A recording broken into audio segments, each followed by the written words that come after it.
اعوذ باللہ من الشیطان الرجیم بسم اللہ الرحمن الرحیم الحمد للہ رب العالمین. جیسا ہماری کتاب کے مطابق 6 نمبر درس میں تھی کہ جو تصور اور تصدیق کے بارے میں تھا. تصور اور تصدیق کی حقیقت کیا ہے اس کو تفصیل سے پچھلے درس میں جو ہے بیان کر دیا ہے. آج 2-3 نکات تصدیق کے متعلق جو نکات ہیں وہ بیان کرتے ہیں، پھر ایک اور مطلب میں وارد ہو جائیں گے. ایک مطلب جو بیان کرتے ہیں وہ یہ کہ جب ہم نے تصدیق کا معنی یہ کیا کہ تصدیق ادراک نسبت کا نام ہے کہ جس کا لازمہ حکم ہے. جب ہم تعریف دیکھتے ہیں تصدیق کی یہ والی تو ہمیں پھر یہ اندازہ ہو جاتا ہے کہ فقط جملہ خبریہ تصدیق ہے، باقی جتنے بھی جملات ہیں وہ تصدیق نہیں کہلائیں گے. مثلا امر کا جملہ، مثلا پانی لاؤ، یہ تصدیق نہیں کہلائے گا. کیوں؟ اس وجہ سے کہ امر والے جملے میں جس میں حکم موجود، حکم سے مراد یہاں پر کیا ہے؟ اب یہاں پہ ہے امر کرنا، وہ کہ آرڈر دینا. وہ جملہ جس میں آرڈر ہو اس کو جملہ انشائیہ کی ایک قسم کہا جاتا ہے، کہ آپ نے نحو میں حتماً جو ہے وہ دیکھا ہوگا. اس میں آ کر میں سادہ کر کے بیان کر رہا ہوں تاکہ ہر بندہ اس کو سمجھ لے اسی طریقے سے. مثلا جس جملے کے اندر آرڈر موجود ہو، حکم موجود ہو، حکم سے مراد یعنی آرڈر ہے، وہ حکم تصدیق والا نہیں ہے، تو وہ کیا ہے؟ تصدیق کی قسم نہیں بنے گا. کیوں؟ اس وجہ سے کہ جو انشائی جملہ ہوتا ہے، یعنی جس کے اندر امر موجود ہوتا ہے، وہ واقع کی خبر نہیں دے رہا ہوتا تاکہ آپ کہیں کہ میں دیکھوں تو صحیح کہ یہ جملہ واقع کے مطابق ہے یا نہیں، کیونکہ واقع کی خبر ہی نہیں دے رہا. مثلا ایک بندہ کہتا ہے کہ پانی لے آؤ، تو اب اس میں کون سے واقع کی خبر ہے تاکہ آپ کہیں کہ میں دیکھوں کہ یہ واقع کے مطابق خبر دے رہا یا نہیں دے رہا؟ وہ تو واقع کو ایجاد کر رہا ہے کہ پانی لاؤ، پانی لانے کو ایجاد کرنا ہے، خبر نہیں دے رہا. اور ہم نے تصدیق کی تعریف کیا گئی تھی کہ ادراک نسبت کے مطابق للواقع ہے یا نہیں، اس کو تصدیق کہتے ہیں. مطابقت وہاں معنی پیدا کرتی ہے کہ جہاں پر جملہ خبر دے رہا ہو واقع کے متعلق، اور جو بھی جملے واقع کی خبر نہیں دے رہے ہوں گے وہ تصدیق کی قسم نہیں بنیں گے. خلاصہ کلام یہی بنتا ہے. اس کے پھر نام اگر لینے لگ جائیں، مثلا سوالیہ جملہ جو ہے یہ تصدیق کی قسم نہیں بنے گا. جس کے اندر امر موجود ہے تصدیق کی قسم نہیں بنے گا. جس میں تعجب موجود ہے وہ بھی نہیں ہے. مثلا کہ بندہ کہتا ہے کتنی اچھی بلڈنگ مثلا ہے، یہ اس طریقے سے، مثلا یہ اس طرح کا ایک تعجب کرنا جو ہے، کاش ایسا ہو جاتا، یہ کاش ایسا ہو جاتا، وہ واقعی خبر نہیں ہے.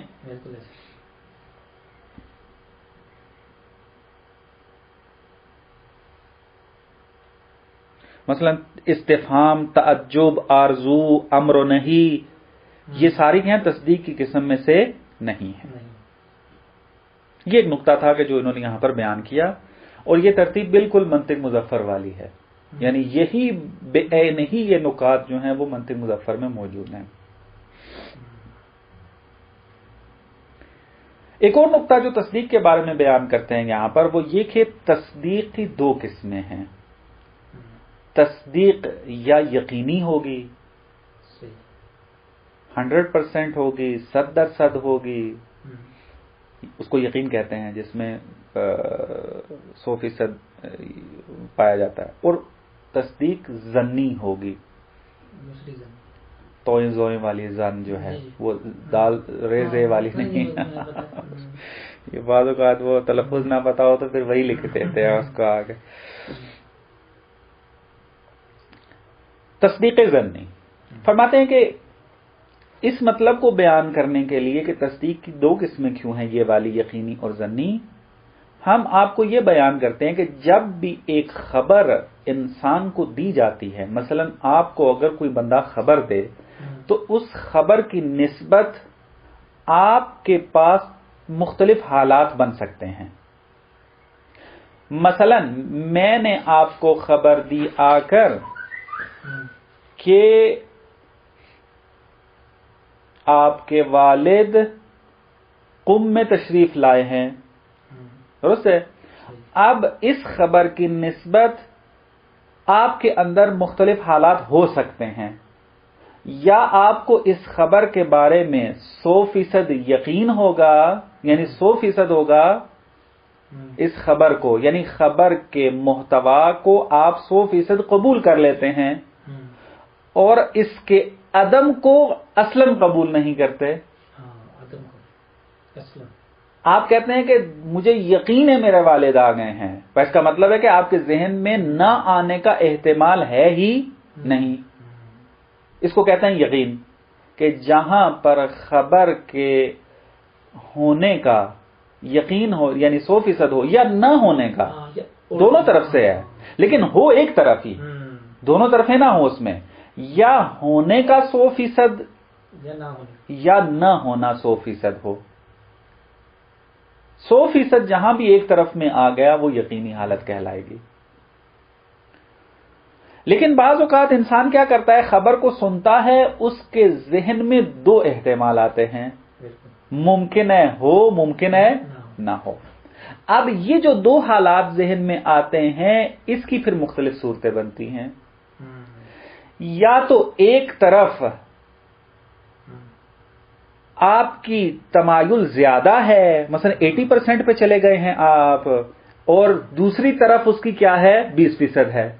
مثلا والد کے آنے کی خبر سن کے والد کے آنے کے بارے میں 80% آپ کو جو ہے رجحان پیدا ہو گیا آپ کا، کہ لگ رہا ہے کہ والد آگے ہوں گے، درست ہے، کیونکہ پاسپورٹ بنوا لیا تھا، ویزا لگ گیا تھا، سفر شروع کر دیا، مجھے سارے قرائن موجود ہیں، 80% مجھے لگتا ہے کہ والد آ گئے. لیکن پھر بھی 20% آپ کے ذہن میں موجود ہے کہ شاید مثلا وہاں جو ہے کوئی مشکل پیش آ گئی ہو، ابھی تک نہ پہنچے ہو مثلا.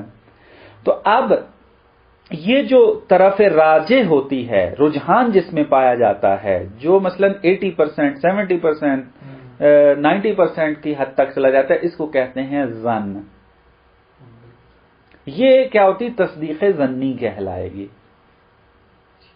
اور جو جس کی طرف رجحان نہیں ہوتا، جس کا احتمال کم ہوتا ہے، اس کو کہتے ہیں وہم. جس کا احتمال کم ہوتا ہے، مثلا والد کے آنے کی اگر 80% آپ کو رجحان ہے، تو پھر کیا ہے، 20% نہ آنے کا رجحان ہے، تو یہ کیا ہو جائے، 20% کیا ہو جائے گا، وہم کہلائے گا، اور 80% ظن کہلائے گا. اس کو الٹ بھی کر سکتے ہیں، مثلا نہ آنا 80% ہے اور آنا جو ہے وہ 20% ہے، فرق نہیں کرتا. یہ فقط سمجھانے کے لیے مثال دے رہا ہوں. پس جہاں پر رجحان ہوگا وہ ظن ہے، جہاں پر رجحان نہیں ہوگا اس کے مقابل والا، وہ کیا ہو جائے گا، وہم ہو جائے گا. درست ہے. اور بعض اوقات انسان کیا کرتا ہے، 50-50 ہوتا ہے. خبر دی، نہ آپ کو رجحان حاصل ہوا آنے کا، نہ رجحان حاصل ہوا نہ آنے کا. آپ بالکل برابر کھڑے ہیں، نہیں پتہ آئے ہیں، نہیں پتہ آئے نہیں آئے، یعنی آپ برابر ہیں. اس کو کہتے ہیں شک. درست ہے. جب یہ چند صورتیں، پس ایک یقین کی حالت ہے، ایک ظن کی حالت ہے، ایک وہم کی حالت ہے، ایک شک کی حالت ہے. یہ 4 حالتیں انسان پر طاری ہو سکتی ہیں ایک خبر کی نسبت. مثلا ایک خبر ممکن ہے ان 4 میں سے کسی ایک حالت اس کے اوپر طاری ہو جائے. ساری تو حالتیں طاری نہیں ہوں گی ایک خبر کی نسبت، کوئی نہ کوئی ایک حالت طاری ہو جائے گی اس کے اوپر. درست ہے. اب ان 4 حالتوں میں کہتے ہیں تصدیق کا تعلق فقط یقین اور کیا ہے، ظن کے ساتھ ہے. وہم اور شک یہ تصدیق نہیں ہے، ان میں تصدیق نہیں پائی جاتی. اس کی کیا وجہ ہے؟ اس کی وجہ یہ ہے کہ اگر ہم تصدیق کی تعریف کی طرف دوبارہ رجوع کریں تو وہاں پر یہ بات ذکر ہے کہ تصدیق میں اذعان پایا جاتا ہے، اطمینان پایا جاتا ہے۔ نفس اگر اذعان کر جائے، اطمینان حاصل ہو جائے اس کو کہ نسبت واقع کے مطابق ہے یا نہیں ہے، تو اس کو تصدیق کہتے ہیں۔ تو اذعان یا یقین میں ہوتا ہے یا ظن میں ہوتا ہے، کیونکہ ظن کے اندر بھی کیا ہے؟ رجحان ہوتا ہے، اور رجحان اذعان ہی ہوتا ہے تقریباً، یعنی اطمینان آپ کو ہے وہاں پر بھی، اگرچہ 80% ہے لیکن اذعان تو ہے۔ لیکن وہم کے اندر اذعان ہی نہیں ہوتا، کیونکہ وہم 20% ہے، 20% اذعان اصلا شمار نہیں ہوتا۔ اطمینان کی شرط یہ ہے کہ اس میں رجحان ہونا چاہیے، اور یہ تو 20% اصلا رجحان نہیں کہلاتا، درست ہے؟ اور شک کے اندر تو اصلا اذعان نام کی چیز ہی نہیں ہے کسی قسم، کیونکہ وہ ہے ہی برابر، نفس جو ہے کوئی فیصلہ نہیں کر پاتا، نفس کوئی حکم نہیں لگاتا۔ پس چونکہ تصدیق کی تعریف فقط ان دو پر فٹ آتی ہے، تو تصدیق فقط دو قسموں، تصدیق کی دو قسمیں، تصدیق یا ظنی ہوگی یا یقینی ہوگی۔ وہم اور شک جو ہے وہ تصدیق کی اقسام میں نہیں ہے، درست ہے؟ یہ ایک مطلب جو ہے وہ تصدیق کے حوالے سے اس کی حقیقت کیا ہے اور کون کون سی چیزیں تصدیق کہلاتی ہیں، یہ بات ہماری ختم ہو گئی۔ اب نئے مطلب میں وارد ہوتے ہیں صاحب کتاب، فرماتے ہیں کہ تصور اور تصدیق دونوں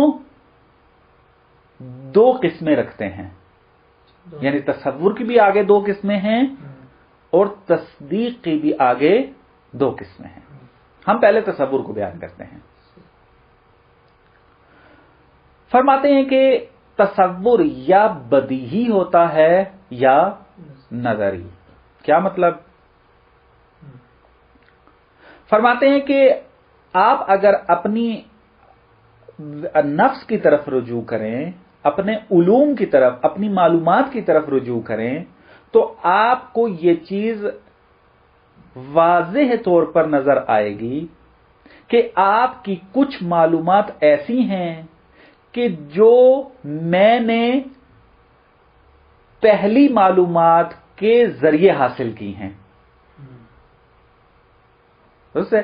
یعنی بعض چیزوں کو آپ حاصل کرتے ہیں، آپ کے پاس پہلے معلومات موجود تھیں، ان معلومات کے سہارے پر آپ نے کیا ہے؟ جدید معلومات کو کسب کیا ہے، درست ہے؟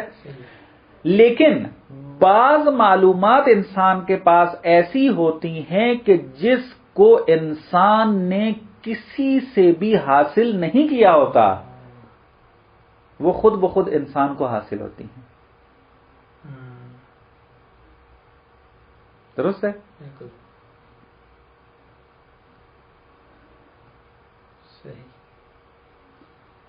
یہاں سے پھر ایک اور مطلب یہ بات سمجھ میں آ جاتی ہے کہ وہ معلومات کہ جس کو دوسری معلومات کے سہارے سے حاصل کیا جاتا ہے، اس میں حتماً تفکر موجود ہوتا ہے، کیونکہ آپ فکر کریں گے تو ایک معلوم کے ذریعے سے جدید معلوم تک پہنچیں گے، درست ہے؟ چونکہ مطلب سادہ ہے، مثالیں نہیں دے رہا ہے اس کی، کیونکہ زندگی میں انسان اپنا یہ سارے کام کر رہا ہوتا ہے۔ لیکن وہ معلومات کے جو انسان کسی دوسری معلوم سے حاصل نہیں کرتا بلکہ خود بخود حاصل ہو جاتی ہیں، اس میں تفکر کرنے کی ضرورت نہیں ہوتی۔ بس وہ معلومات کہ جس میں تفکر کی ضرورت پڑے اس کو کہتے ہیں نظری، اور جس میں تفکر کی بھی ضرورت نہ پڑے، خود بخود حاصل ہو جائیں، اس کو کہتے ہیں بدیہی۔ انتہائی سادہ کر کے میں نے اس مطلب کو بیان کیا ہے۔ مثلا خوشی کو حاصل کرنے کے لیے تفکر کی ضرورت ہے؟ نہیں، انسان بغیر تفکر کے خوشی کو مثلا علم حاصل کر لیتا ہے اس کے بارے میں۔ یا مثلا اگر غمی کو آپ نے معلوم کرنا ہے تو بغیر کسی معلوم کا احساس کرتے ہیں اور حاصل ہو جاتا ہے۔ اسی طریقے سے کسی چیز کی نرمی کو اگر حاصل کرنا ہو یعنی نرمی کے مفہوم کو اگر آپ نے حاصل کرنا ہو تو کیا کریں گے؟ آپ فقط ہاتھ لگائیں گے اور فوراً آپ نرمی کا مفہوم آپ کے ذہن میں آ جائے گا، کسی قسم کے تفکر کی ضرورت نہیں ہے۔ سختی کا مفہوم اگر حاصل کرنا ہے، ہاتھ لگائیں گے، آپ کہیں گے یہ سخت ہے، یعنی وہ سختی کا مفہوم آپ کے ذہن میں آ جائے گا کسی معلوم کے بغیر۔ کسی معلوم کا آپ کو سہارا نہیں لینا پڑا تاکہ آپ جو ہے وہ سختی، نرمی، خوشی، غمی تک پہنچ جائیں، جیسے ہی آپ نے توجہ کی اور آپ کو وہ حاصل ہو جاتا ہے۔ لیکن بعض معلومات ایسی ہیں جو ہمیں ضرورت پڑتی ہیں کہ دوسرے معلومات کا سہارا لے، جیسے انسان مکعب کیا ہوتا ہے، اب وہ کیا کرے گا؟ مثلا اپنی جیومیٹری کے معلومات کا سہارا لے گا، ان کے ذریعے وہ مکعب کیا ہوتا ہے اس کو حاصل کرے گا، درست ہے؟ مثلث کا مفہوم حاصل کرنے کے لیے اس کو جیومیٹری کی معلومات کا سہارا لینا پڑے گا۔ اگر اس کو زاویے کا علم نہ ہو، آیا وہ مثلث جان لے گا؟ نہیں جان سکتا۔ اسی طریقے سے جزیرے کا مفہوم کب آپ کے ذہن میں آئے گا؟ کہ جب پہلے سے کچھ نہ کچھ معلومات آپ کے پاس ہوں کہ مثلا جزیرے کیا تعریف کرتے ہیں؟ جزیرہ مثلا سادہ سی تعریف اس کی کیا ہوتی ہے کہ یہ ایک زمین کا ٹکڑا ہوتا ہے جو مثلا ایک پانی کے اوپر مثلا سمندر کے ارد گرد موجود ہوتا ہے۔ اب سمندر کا پتہ ہونا چاہیے، زمین کا پتہ ہونا چاہیے، مثلا یہ ساری معلومات ہوگی تب جزیرہ سمجھ میں آئے گا۔ اگر یہ چیزیں نہ پتہ ہوں تو جزیرہ سمجھ میں نہیں آ سکتا۔ بس انتہائی آسان کر کے جو ہے وہ بیان کیا ہے، اس سے زیادہ آسان اب یہ مطلب نہیں ہو سکتا کہ تصور یا بدیہی ہے یا نظری۔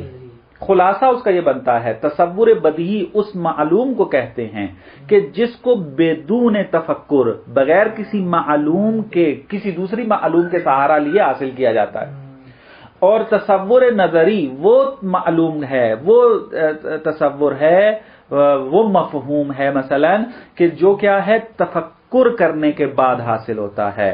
دوسری معلومات کے سہارا لے کر حاصل ہونے والی معلوم کو کیا کہتے ہیں؟ تصور نظری، اکتسابی بھی کہتے ہیں اس کو، کسب کرنا یعنی حاصل کرنا، جس کو یعنی نظری کو اکتسابی کہتے ہیں کیونکہ اکتساب کی ضرورت پڑتی ہے، کسب کی ضرورت پڑتی ہے، لیکن بدیہی روشن ہوتا ہے، اس کو کسب کی ضرورت نہیں ہوتی، فقط توجہ کرے اور وہ کیا ہو جائے گا؟ حاصل ہو جائے گا۔ بات واضح؟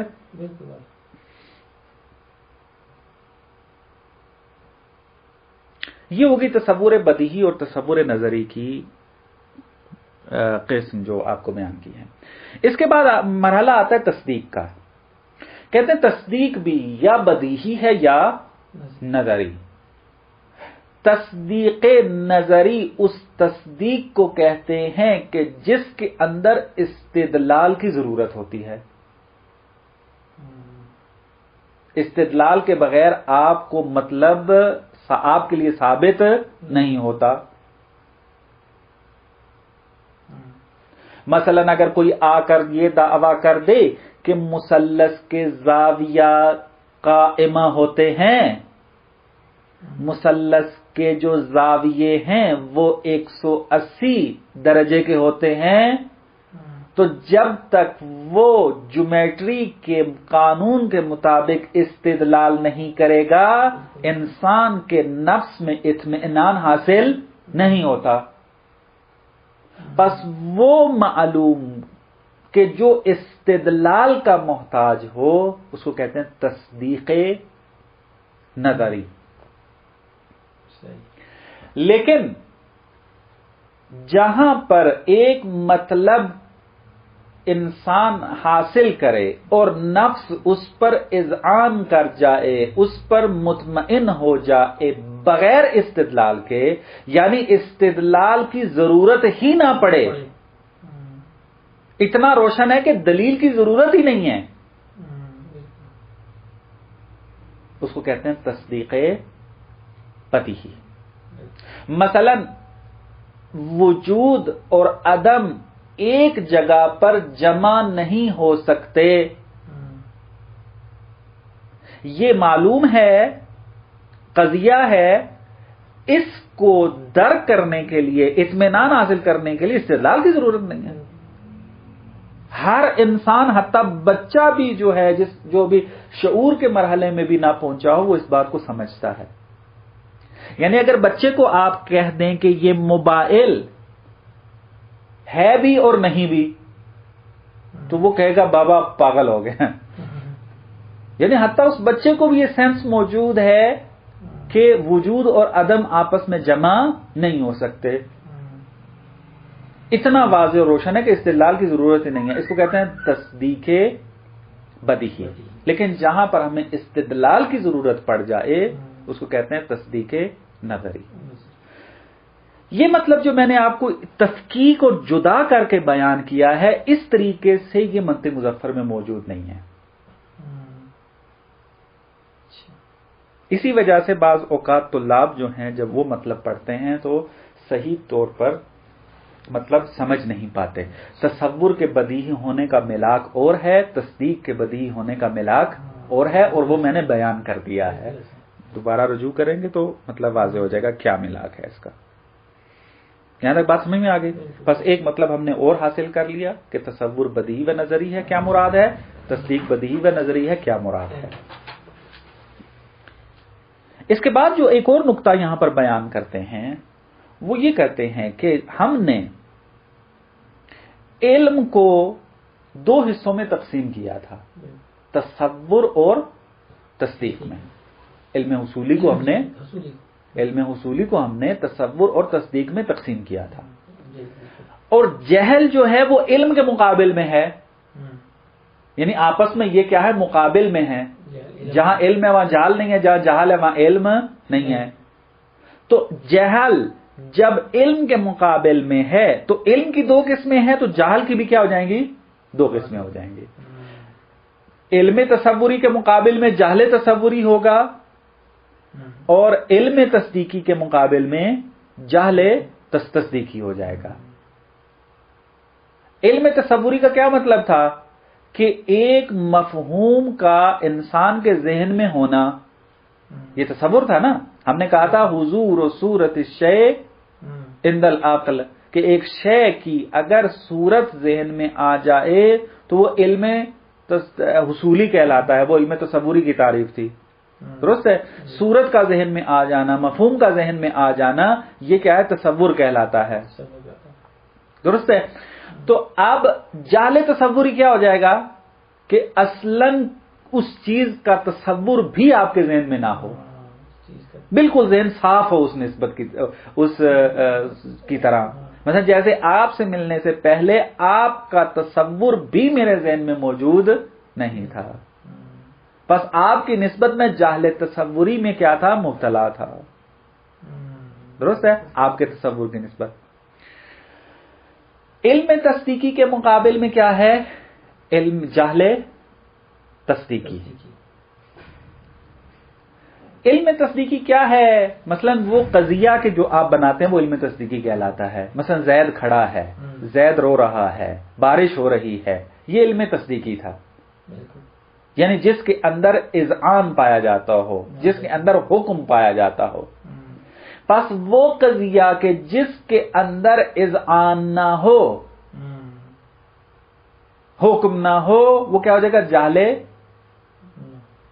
تصدیقی کہلائے گا. مثلا بارش ہو رہی ہے، اگر اس کے بارے میں علم نہ ہو تو کیا کہلائے گا، جہل تصدیقی. مثلا زید کا پتہ ہے اس کو، پس علم تصوری رکھتا ہے زید کی نسبت، لیکن زید کھڑا ہے اس کی نسبت جاہل ہے، پس جہل تصدیقی رکھتا ہے. علم تصوری ہے لیکن جہل تصدیقی رکھتا ہے. کیوں؟ کیونکہ زید کے کھڑے ہونے کا علم نہیں ہے اس کو. زید کا مفہوم تو رکھتا ہے اپنے ذہن میں لیکن زید کے کھڑے ہونے کا علم نہیں رکھتا. بس ممکن ہے کہ علم تصوری ہو انسان کے پاس لیکن علم تصدیقی نہ ہو، یعنی جہل تصدیقی میں مبتلا ہو. بات واضح؟ لیکن ایسا نہیں ہو سکتا کہ علم تصوری نہ ہو تو علم تصدیقی رکھتا ہو، ایسا نہیں ہے. کیوں؟ اس وجہ سے کہ تصدیق موقوف ہے تصور پر. تصور ہوگا تو انسان تصدیق کرے گا نا. یعنی آپ کا تصور میں کروں گا تو میں حکم لگاؤں گا کہ آپ ہیں یا نہیں، آپ بیٹھے ہیں یا نہیں. لیکن آپ کا تصور ہی میرے ذہن میں نہ ہو، آپ کا مفہوم میرے ذہن میں نہ ہو تو میں اگلے حکم کیسے لگاؤں گا. بات واضح؟ پس اگر علم تصوری نہیں ہے تو حتماً میرے پاس علم تصدیقی بھی نہیں ہے اس کی نسبت، اس شے کی نسبت.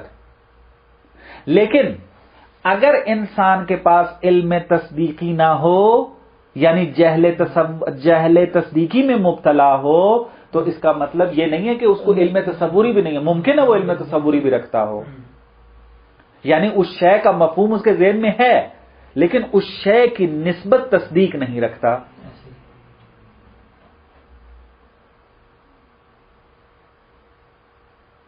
بات واضح ہوگی؟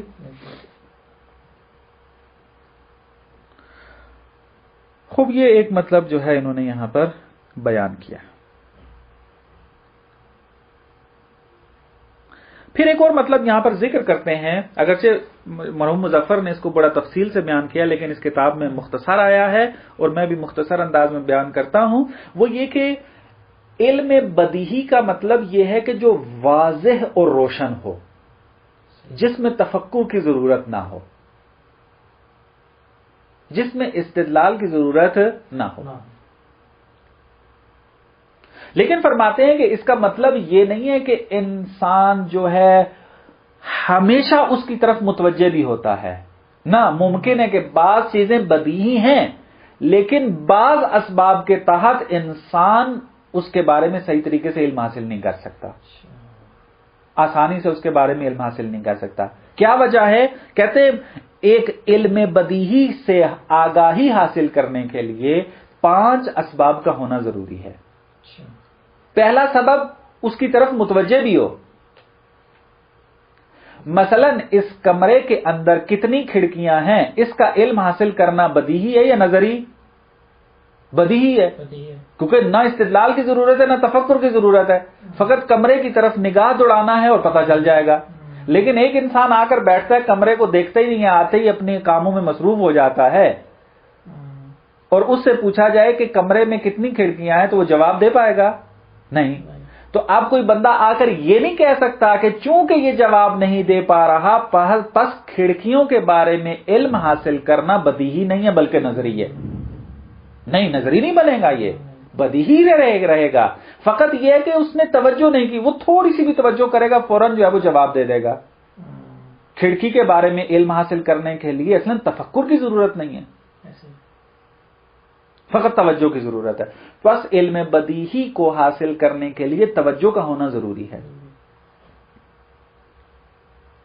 سلامت ذہن رکھتا ہو،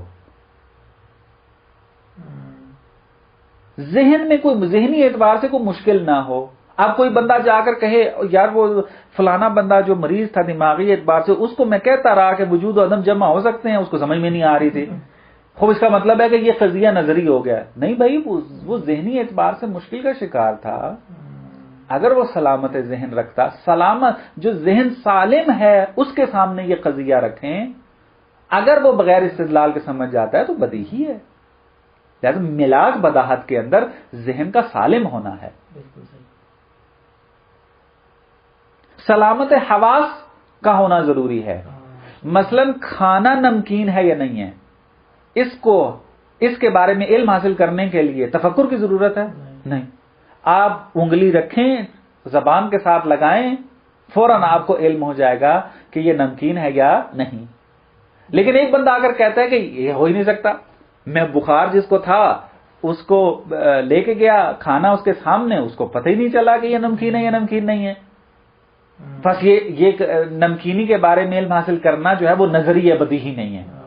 جواب ہمارا یہ ہے کہ بھائی اس کے حواس سالم نہیں ہیں، اس کی جو قوہ حاسہ ہے نہ قوہ ذائقہ ہے وہ بخار کی وجہ سے خراب ہو چکی ہے. آپ سالم انسان کے پاس جائیں جس کے حواس جو ہیں وہ، جس کی قوہ ذائقہ، کسی کی قوہ، مثلا ایک بندے کو نزلہ ہو جائے، اس کو مثلا کسی چیز کی خوشبو ہی نہ آتی ہو، وہ کہ پاس خوشبو کے بارے میں علم حاصل کرنا جو ہے وہ نظری ہے. نہیں ہے نظری. وہ جیسے ہی ٹھیک ہو جائے گا یا جو سالم ہوگا وہ خوشبو جو ہے فوراً سونگ کے جو ہے وہ علم حاصل ہو جائے گا کہ یہ کمرہ جو ہے وہ خوشبو رکھتا ہے، خوشبو کا مفہوم اس کے ذہن میں آ جائے گا.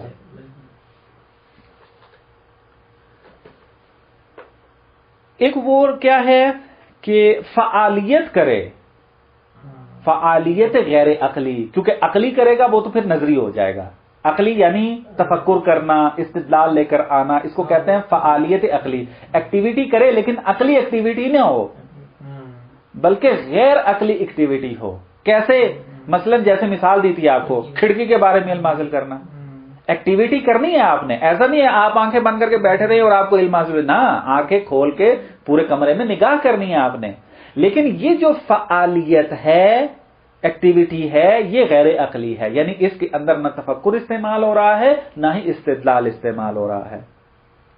بس یہ 4 یا 5 چیزیں کتنی بنتی ہیں؟ التفات کا ہونا ضروری ہے، سلامت ذہن کا ہونا ضروری ہے، سلامت حواس کا ہونا ضروری ہے، اور کیا ہے؟ فعالیت غیر عقلی کا ہونا ضروری ہے. یہ 4 اسباب اگر موجود ہوں تو بدیہی کا علم حاصل ہو جاتا ہے. اور یہ اگر ان میں سے کوئی چیز فاقد بھی ہو جائے پھر بھی علم بدیہی نظری نہیں بنتا. یعنی اگر میں حواس سالم ہوں تو میں نمکینی کو چکھ لیتا ہوں بغیر تفکر کے، لیکن اس کا مطلب یہ نہیں ہے کہ اگر میرے حواس خراب ہو گئے تو نمکینی کے بارے میں علم میرے لیے نظری بن جائے گا. نا، وہ علم بدیہی ہی رہے گا. پس ان 4 حواس کا ہونا ضروری ہے، علم بدیہی فوراً حاصل ہو جائے گا. اگر ان میں سے کوئی ایک سبب بھی فاقد ہو گیا، ختم ہو گیا یا موجود نہ ہوا تو اس کی وجہ سے وہ نظری میں تبدیل نہیں ہوگا بلکہ وہ بدیہی ہی رہے گا. ہم کہیں گے تم ٹھیک ہو تو وہ علم تمہیں خود بخود کیا ہو جائے گا؟ حاصل ہو جائے گا. بات واضح؟ یہ تھی ہماری بحث جو تصور اور تصدیق کے بارے میں تھی. کہ یہ الحمدللہ ہمارا یہ کتاب میں جو پہلا بخش ہے مقدماتی یہ ختم ہو جاتا ہے. اس کے بعد جو ہے وہ اگلی بحث آ جاتی ہے جو الفاظ کی بحث ہے. یہ بھی اہم بحث ہے اور مقدماتی ہی شمار